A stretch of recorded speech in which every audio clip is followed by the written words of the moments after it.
Nearly all religions out there have a concept of heaven, that while our life in this world is temporary, our souls will go on to live an afterlife for an eternity. And if you ask most Jewish people, I assume most of them would tell you that Judaism is included in this. However, to anyone who pays close enough attention, how many times do you think the Hebrew Bible, that is, the 5 books of Moses, discusses the afterlife, heaven? You'll be shocked. The answer is a whopping great 0. Yes, that's right, the most famous of all religious books, the founding document of ethical monotheism, does not mention the afterlife once. I'll give you a moment while you recompose yourself. Pretty remarkable, eh? But the question becomes more interesting when you look at the endless Jewish commentaries from the rabbis of the Talmud to the modern era, whom all seem to believe in the next world, what they call Olam Haba. So where do they get their source for this if it's not mentioned in the Torah? The ultimate guide to what Jews are meant to believe in, right? Many answers have been offered to this question by Jewish scholars. One opinion given by the medieval scholar the Ramban is that the Torah discusses spirituality actually all over the place. It talks about God, divine miracles, that we have souls, and he says that it's self-evident from the Torah that there is clearly a realm that exists outside the physical one.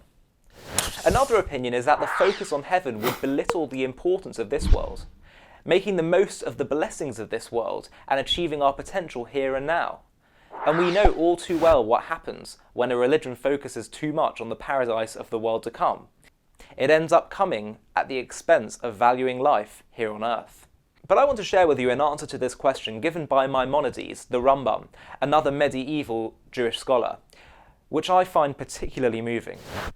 He says that the Torah is a book of obligations, and if the Torah started discussing the reward of the afterlife, then it would end up obliging us to serve God with the intention of receiving reward in the afterlife. And that misses the whole point. Life according to Torah is about human beings building a loving relationship with God. The Torah is like our marriage document, or in Hebrew our ketubah, with God. In a ketubah, a marriage document, it lists the obligations that the partners have to one another. Imagine if the document said in it, "Be kind to him, so that he will make you breakfast in the mornings." How unromantic.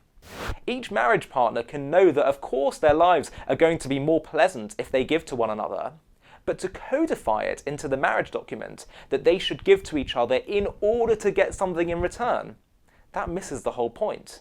That's not love. Yes, a true loving relationship can start from people giving out of their own self-interest, but the ideal is for it to get to a place where each partner gives to the other simply because they love them. And likewise in our relationship with God. Ideally, we're not meant to be thinking about what's in it for us, what reward we can get, because that's not love.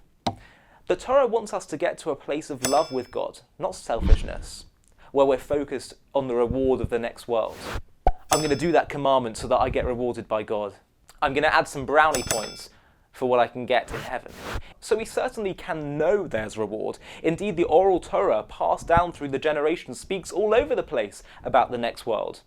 But to write it into the written Torah, to codify it into the marriage document, that misses the essence of true love. Ironically, the greatest pleasure in relationships that we can experience in life isn't when we focus on what we can get in return, but rather when that's the furthest thing from our mind. I'm Ollie Anisfeld, and you're watching JTV. To stay up to date with the latest JTV content, if you're on YouTube, click subscribe below the video and the alarm bell. And if you're on Facebook, click the like button, and under following, click see first.